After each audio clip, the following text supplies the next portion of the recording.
What we're saying is that we're not critiquing the resolution. We're saying that the principle of their argument is completely wrong. That the con argument is actually promoting a double negative, which is in turn promoting lessened communication throughout the entire world.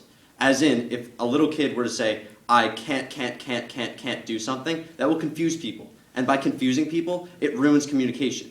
And as we've stated, if you ruin communication, it does things like undermining public education, as in ruining the entire English language and our ability to learn other languages like Spanish or French, and communicating.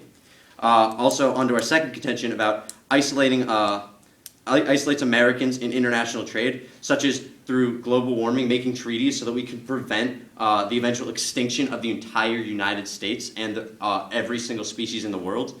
And also our subpoint B, in which nuclear warfare is an inevitability, because according to President Obama, 99% of all international communication is in fact through 99% of what we do internationally is in fact through communication, and is only about 1% intelligence. Essentially, we have to talk through our issues. And if Khan is promoting a double negative, as in the deterioration of the human language, we cannot communicate with other countries. We will necessarily destroy ourselves in the process.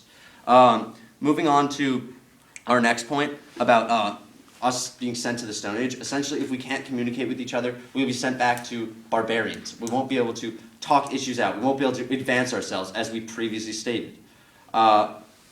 We have a source that says, Greg Downey of the Neuroanthropology Group states that, quote, human thought for the majority is not simply the individual outcome for our evolved neural architecture, but also a result of our borrowing of the immense symbolic and intellectual resources available in language.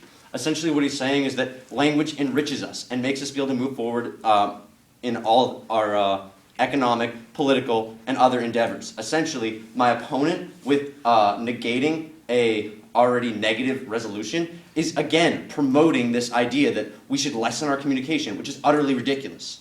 Moving on to our fourth contention, we mentioned that the fact that if my opponent promotes lessened communication, then our healthcare system, as we know it, will cease to exist. We cannot physically have a healthcare system without communication. Again, the inception of the idea was done by Hippocrates. He did this through communication with his patients. Without communication, we are unable to even invent the healthcare system, period, and let alone keep it alive. Now, moving on to my opponent's side of the flow, they do really cease to mention in their case anything about this double negative, and they focus on the trivial. And for all of these reasons, we urge a pro ballot.